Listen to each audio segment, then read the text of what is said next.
பல்லவர் காலம் கிபி 600 850. சங்கம் மருவிய காலத்தில் கிளப்பரர் என்ற அயலார் தமிழகத்தில் நுழைந்து ஆட்சியை கைப்பற்றினர். இவர்களது ஆதிக்கத்தில் வேத காலம் முதல் விளங்கி வந்தனவான சைவ வைணவ சமயங்கள் செல்வாக்கிழந்தன.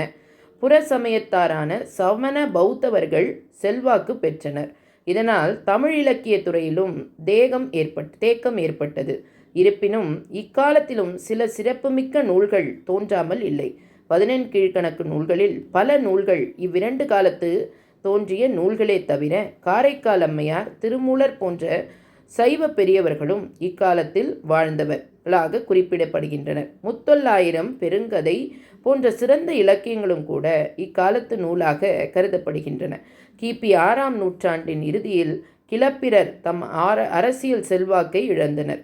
தெற்கே கூன் பாண்டியன் என்ற பாண்டிய அரசன் கிளப்பியரை வென்று ஆட்சி கைப்பற்றினான். வடக்கே பல்லவர் ஆட்சி செல்வாக்கு பெற்று வளர்ந்தது. இவர்கள் தொண்டை மண்டலம் உள்ளிட்ட பகுதிகளை கைப்பற்றி நல்லதொரு ஆட்சியை நிறுவினர்.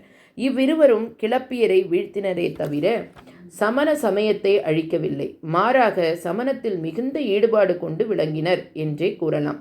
கிபி 6ஆம் 7ஆம் நூற்றாண்டுகளில் புத்த சமயம் பொலிவிழந்து போக இங்குமாங்குமாக சில பௌத்த சங்கங்களே செயல்பட்டன. ஆனால் சமண சமயமோ சங்க காலத்தில் நுழைந்து கிளப்பிரர் காலத்தில் காலூன்றி பல்லவர் காலத்தில் ஆட்சி பீடத்தை கைப்பற்றி விட்டது. 6ஆம் நூற்றாண்டு முதல் 7ஆம் நூற்றாண்டு வரை சமண சமயமே செல்வாக்கு பெற்றிருந்தது. சமணத்தின் ஆக்கத்தால் வடமொழியே உயர்நிலை பெற்று திகழ்ந்தது. ஆட்சி பீடத்தில் இருந்த அரசர்களும் சிறந்த வடமொழி புலமை பெற்று திகழ்ந்தனர். 1ஆம் மகேந்திரவர்ம பல்லவன் மத்த விலாச பிரஹசனம் எனும் நூலை எழுதும் அளவிற்கு வடமொழி புலமை பெற்று திகழ்ந்தான். 7ஆம் நூற்றாண்டில் மாபெரும் சமய புரட்சி தோன்றியது. பிற மொழி பிற சமயங்கள் ஒடுக்கப்பட்டன.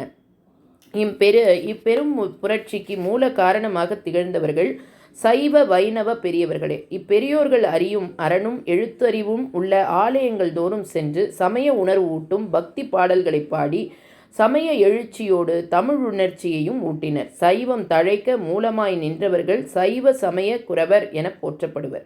அப்பர், சுந்தரர், ஞானசம்பந்தர், மாணிக்கவாசகர் ஆகிய 4வருமே ஆவர். இவர்கள் பிறந்ததிலேயே சைவ சமயம் சிதைந்து ஒழிந்திருக்கும் என்பதை பின்வரும் பாடல் தெளிவுறுத்துகிறது.